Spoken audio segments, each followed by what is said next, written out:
दोस्तों, पिछले कुछ सालों से भारत के आर्टिलरी शेल की डिमांड दुनिया भर के देशों में बढ़ती जा रही है और इस समय यूरोप के भी कई देशों की तरफ से भारत से खूब दबाकर आर्टिलरी शेल को खरीदा जा रहा है। और पिछले साल ही हमारी डिफेंस मिनिस्ट्री ने हमारी एम्यूनेशन बनाने वाली कंपनियों को मेक टू कैटेगरी के तहत टर्मिनल गाइडेड एम्यूनेशन बनाने के लिए बोला था।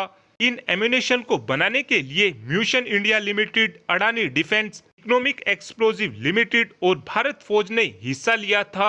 जो ये टर्मिनल गाइडेड एम्यूनेशन होते हैं, ये नॉर्मल 125 mm के आर्टिलरी शेल के मुकाबले ज्यादा बेहतर और ज्यादा एक्यूरेट होते हैं। लेकिन इन एम्यूनेशन की सबसे बड़ी दिक्कत यह होती है कि ये कीमत में काफी ज्यादा महंगे होते हैं। और ये कीमत इतनी ज्यादा होती है, आप केवल इसी बात से अंदाजा लगा सकते हैं कि इस समय एक टर्मिनल गाइडेड एम्यूनेशन को अगर हम किसी दूसरे देश से इंपोर्ट करते हैं तो हमको एक टर्मिनल गाइडेड एम्यूनेशन की कीमत 75 से 80 लाख के बीच पड़ती है। लेकिन जब इन टर्मिनल गाइडेड एम्यूनेशन को भारत के अंदर बनाना शुरू कर दिया जाएगा, उस समय इन टर्मिनल गाइडेड एम्यूनेशन की कीमत 60% तक कम हो जाएगी। यानी कि जिस समय ये टर्मिनल गाइडेड एम्यूनेशन भारत के अंदर बनने शुरू हो जाएंगे, उस समय हमको एक टर्मिनल गाइडेड एम्यूनेशन की कीमत केवल 30 से 32 लाख के बीच ही पड़ेगी। और अब जल्द ही इस तरीके के टर्मिनल गाइडेड एम्यूनेशन को खरीदने के लिए हमारी मिनिस्ट्री ऑफ डिफेंस की तरफ से एक बड़ा ऑर्डर कभी भी दिया जा सकता है। इस समय हमारी सेना की जरूरत को देखा जाए तो हमारी सेना को इस तरीके के टर्मिनल गाइडेड एम्यूनेशन 33,332 की संख्या में चाहिए।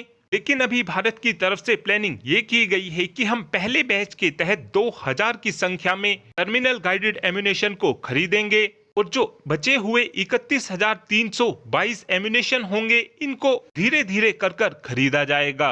डीआरडीओ के अकॉर्डिंग इस तरीके के टर्मिनल गाइडेड एम्यूनेशन को लेजर की मदद से भी गाइडेंस दिया जा सकता है, जिसका फायदा ये होता है कि अगर दुश्मन देश और दोस्त देश आपस में एक दूसरे के पास युद्ध लड़ रहे हों तो उस समय इन एम्यूनेशन को लेजर की मदद से गाइडेंस देकर दुश्मन देश के ऊपर प्रॉपरली स्ट्राइक की जा सकती है। और ये टर्मिनल गाइडेड एम्यूनेशन 100% एक्यूरेसी के साथ अपने टारगेट को हिट करते हैं।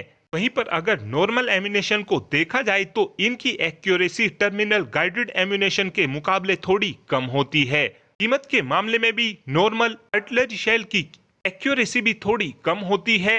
और अब आप ही कमेंट कर बता सकते हैं कि क्या हमको टर्मिनल गाइडेड एम्यूनेशन को हमारी सेना के लिए तुरंत लेने चाहिए, या फिर आपका ये मानना है कि हमको धीरे धीरे कर ही टर्मिनल गाइडेड एम्यूनेशन को खरीद कर हमारी सेना को देना चाहिए। इस बात का आंसर आप कमेंट बॉक्स में दे सकते हैं। Thanks for watching this video. Have a good day.